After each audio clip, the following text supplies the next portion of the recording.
오늘 밤은 물가 이야기로 시작해 보겠습니다. 물가가 오른다는 말이 요즘은 너무 익숙해서 사실은 무덤덤해지기까지 했습니다. 그런데요, 무덤덤해졌다는 건 익숙해졌다는 뜻이 아니라 그만큼 우리 삶에 깊게 들어왔다는 뜻이기도 합니다. 커피값이 오르고 점심값이 오르고 마트 장바구니가 가벼워지고 카드 명세서가 길어지고 보험료가 오르고 교육비가 오르고 관리비가 오르고 집세가 오르고 교통비가 오릅니다. 이렇게 매일 조금씩 꾸준히 오르는 것들을 바라보면 사람 마음은 어느 순간 가격표보다 더 깊은 곳에서 불안해지기 시작합니다. 왜 이렇게 계속 오르지? 왜 내 돈은 점점 힘이 없어지지? 내가 뭔가 잘못 살고 있는 건가? 그리고 이 질문이 어느 정도 쌓이면 사람들은 결국 돈 자체를 바라보게 됩니다. 여기서부터 비트코인이 언급되기 시작합니다. 하지만 오늘 이야기의 핵심은 비트코인이 오른다가 아닙니다. 가격 전망도 아니고 언제 사야 하는지도 아닙니다. 오늘은 오히려 그 반대입니다. 왜 물가가 오르는 시대에는 사람들이 가격보다 기준을 찾게 되는지, 왜 생활비 이야기로 시작한 대화가 결국 돈의 구조 이야기로 넘어가고 그 끝에서 비트코인이 반복해서 언급되는지, 그 흐름을 조용히 정리해 보겠습니다. 물가가 오른다는 건 겉으로는 물건값이 올랐다는 말입니다.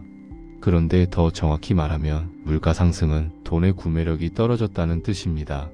같은 돈 10달러를 들고 있어도 살 수 있는 것이 줄어든 상태. 그러니까 물가 상승은 물건이 나빠진 게 아니라 돈이 가벼워진 것입니다. 여기서 한 번만 이 문장을 천천히 다시 말해 볼게요. 물가 상승은 돈이 가벼워지는 현상입니다. 그리고 이 현상은 단순히 장바구니 문제로 끝나지 않습니다. 사람들의 저축과 미래를 직격으로 때리기 시작합니다. 왜냐하면 저축은 시간을 사는 행위인데 물가 상승은 시간을 갉아먹는 흐름이기 때문입니다. 유동성이란 말은 어렵게 들리지만 핵심은 단순합니다. 시스템 안에 돈이 얼마나 넉넉하게 돌고 있는가. 돈이 넉넉하면 사람들은 소비하고 투자하고 빌리고 움직입니다. 돈이 부족하면 사람들은 움츠러들고 지갑을 닫고 위험을 피합니다. 현대 경제에서 정책이란 결국 이 유동성을 늘렸다 줄였다 하면서 경기를 조절하려는 시도라고 봐도 됩니다. 그런데 지난 10여 년, 그리고 특히 어떤 위기 이후에 이 유동성은 단순 조절을 넘어 구조가 되어버렸습니다. 여기서 등장하는 단어가 바로 양적 완화입니다. 양적 완화는 중앙은행이 채권 같은 자산을 사들이면서 시장에 돈을 공급하는 방식입니다. 여기서 중요한 건 단순히 돈을 푼다는 말이 아니라 금융 시스템의 바닥에 물을 깐다는 느낌입니다. 마치 바닥이 마르면 식물도 말라 죽듯이 유동성이 말라버리면 기업도 가게도 시장도 한꺼번에 경직됩니다. 그래서 위기가 오면 정책은 물을 붓습니다. 그게 양적 완화입니다. 문제는 물을 붓는 행위가 한 번으로 끝나지 않았다는 것입니다. 위기가 반복될수록 정책은 더 큰 물을 붓고 시장은 그 물에 익숙해지고 어느 순간부터는 물이 없으면 시스템이 불안해지는 상태가 됩니다. 사람들이 흔히 말하는 유동성 파티라는 표현이 바로 이 감각입니다. 많은 분들이 이렇게 생각합니다. 돈을 풀면 당장 마트 물가가 오르는 거 아닌가요? 그런데 실제로는 돈이 풀려도 처음에는 마트가 아니라 다른 곳이 먼저 뜁니다. 어디냐면요, 자산시장입니다. 주식, 부동산, 채권, 그리고 여러 위험 자산들. 돈이 시장에 들어오면 사람들은 먼저 미래를 사려고 합니다. 미래를 산다는 건 성장 기대를 산다는 것이고, 현금 흐름을 산다는 것이고, 희소성을 산다는 것입니다. 그러니까 풀린 돈은 종종 먼저 자산 가격을 올립니다. 이걸 어떤 사람들은 자산 인플레이션이라고도 부릅니다. 그리고 이 자산 인플레이션은 조금 늦게 하지만 확실하게 생활 물가로 번져옵니다.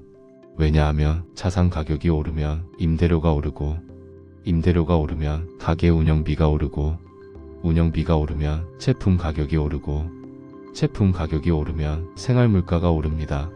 돈이 위에서 아래로 흘러내리는 과정이죠. 여기서 유동성 스펀지라는 말을 생각해 봐야 합니다. 유동성 스펀지라는 말이 왜 나왔을까요? 돈이 풀리면 그 돈은 어디든 흘러가서 흡수될 곳을 찾습니다. 물이 바닥에 흘러가면 스펀지가 물을 빨아들이듯 시중에 풀린 유동성은 어딘가에 저장됩니다. 문제는 현금이 그 역할을 하기 어렵다는 점입니다. 현금은 시간이 지나면 구매력이 떨어지는 구조니까요. 그러면 사람들은 스펀지를 찾습니다.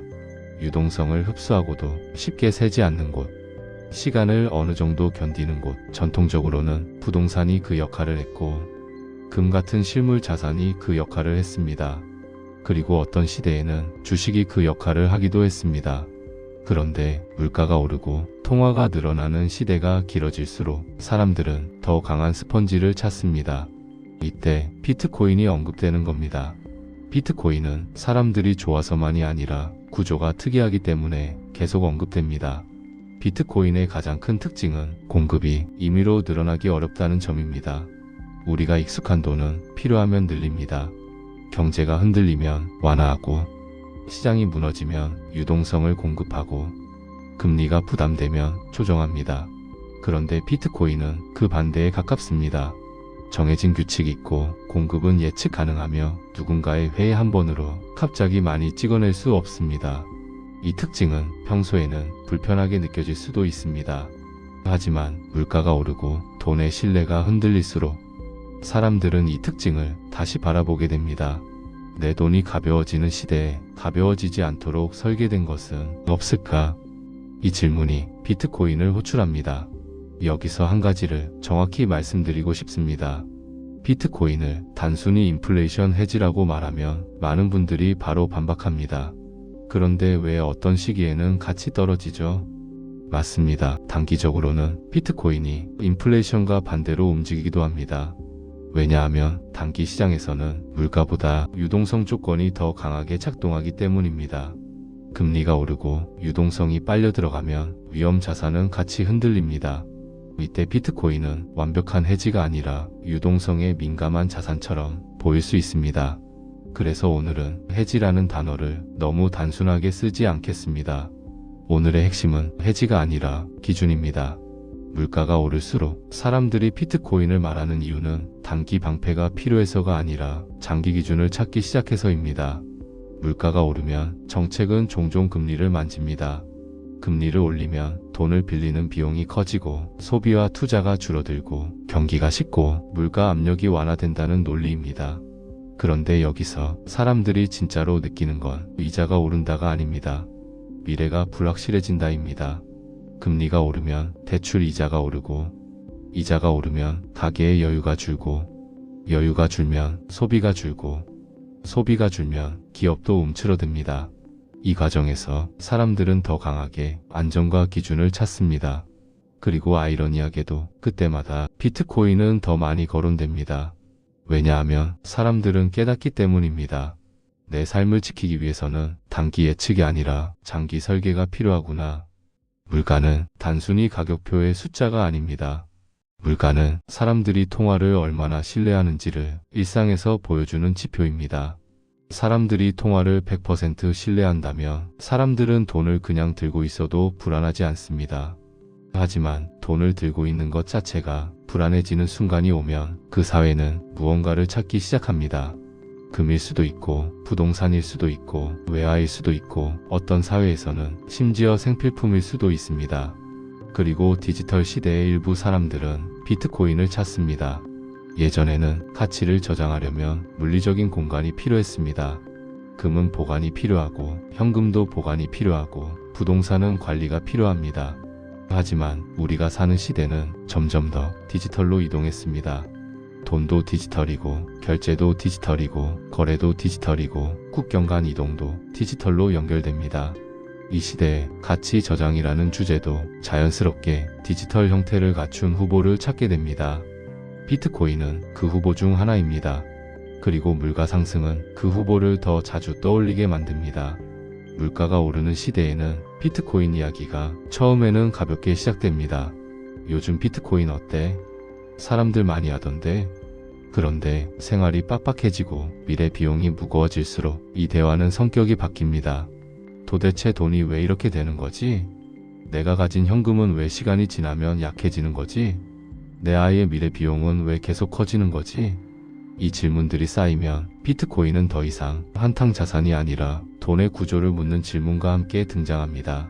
그러니까 물가가 오를수록 비트코인이 언급된다는 건 사람들이 더 똑똑해졌다는 뜻이 아니라 사람들이 더 절박해졌다는 뜻에 가깝습니다. 삶이 그 질문을 강제로 하게 만들기 때문입니다. 라디오를 듣는 이 밤에 제가 드리고 싶은 말은 딱 하나입니다. 물가가 오르는 시대에는 속도보다 방향이 중요해집니다. 단기 수익률이 아니라 내 삶의 기준이 무엇인지가 중요해집니다.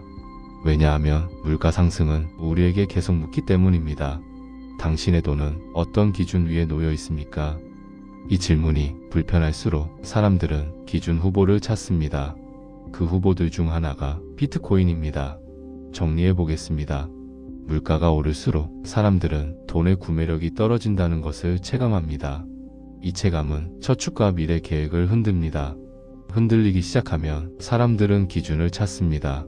기준을 찾는 과정에서 유동성이 어디로 흘러가고 무엇이 그 유동성을 흡수하는지 생각하게 됩니다. 여기서 양적 완화 유동성 스펀지라는 개념이 삶의 언어로 들어옵니다. 그리고 공급이 임의로 늘기 어려운 구조를 가진 자산으로서 비트코인은 반복해서 언급됩니다. 정답이라서가 아니라 질문이 커졌기 때문입니다. 오늘 밤 이야기는 비트코인을 믿으라는 이야기가 아닙니다. 오히려 왜 물가가 오르면 사람들이 돈을 다시 생각하게 되는지, 왜 그 생각의 끝에서 비트코인이 계속 호출되는지 그 구조를 설명하는 시간이었습니다. 이 채널은 속도를 올리기보다 호흡을 늦추는 채널이고 가격을 말하기보다 기준을 말하는 채널입니다. 오늘도 조용히 질문 하나를 남기고 이 밤을 마무리하겠습니다. 당신의 돈은 시간을 견딜 수 있습니까? 밤에 듣는 비트코인 라디오였습니다.